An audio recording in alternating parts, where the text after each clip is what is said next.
സാരമില്ല, ആരും എന്തും പറഞ്ഞോട്ടെ.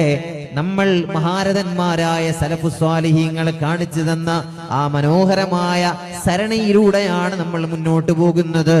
അതാണ് ഋജുവായ പാത, അതാണ് സിറാത്തുൽ മുസ്തഖീം. ദിനേന 17 തവണ നമ്മൾ നിർബന്ധമായും അതിലേറെ തവണ സുന്നത്തായും നമ്മൾ അള്ളാഹുവിനോട് പടച്ചവനെ നേരായ മാർഗത്തിൽ നീ ഞങ്ങളെ നയിക്കണമേ എന്ന് പ്രാർത്ഥിക്കുന്നവരാണ് നമ്മൾ. ആ പാതയാണ് അഹ്ലു സുന്നത്തി വൽ ജമാഅ. അതാണ് സുന്നത്ത് ജമാഅത്തിന്റെ സരണി എന്ന് പറയുന്നത്. ആ പാന്താവ് അതാണ് ഋജുവായ പാത, അതാണ് നേരായ വഴി. അത് മുത്തുനബി തങ്ങൾ സ്വഹാബത്തിനെ പഠിപ്പിച്ച വഴിയാണ്. സ്വഹാബത്ത് അവർക്ക് ശേഷമുള്ള താബിഈങ്ങൾ അങ്ങനെ കാലാന്തരങ്ങളിലൂടെ പണ്ഡിതന്മാരിലൂടെ കൈമാറ്റം ചെയ്യപ്പെട്ടു വന്ന പരിശുദ്ധമായ ആദർശമാണത്.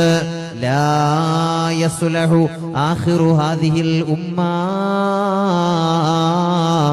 ഇല്ലാ ബിമാ സ്വലഹ ബിഹി അവ്വലുഹാ. മുൻഗാമികൾ ഏതൊരു ദീന് കൊണ്ടാണോ ഇവിടെ വിജയിച്ചത്, അവര് ഏതൊരു വഴിയിലൂടെയാണോ വിജയിച്ചു പോയത്, ആ വഴിയിലൂടെ അല്ലാതെ അവസാന കാലക്കാര് നന്നാവുകയില്ല എന്ന് കൃത്യമായി മുഹമ്മദ് മുസ്തഫ സ്വല്ലല്ലാഹു അലൈഹി വസല്ലമ തങ്ങൾ 14 നൂറ്റാണ്ടുകൾക്ക് മുമ്പ് പഠിപ്പിച്ചിട്ടുള്ളതാണ്.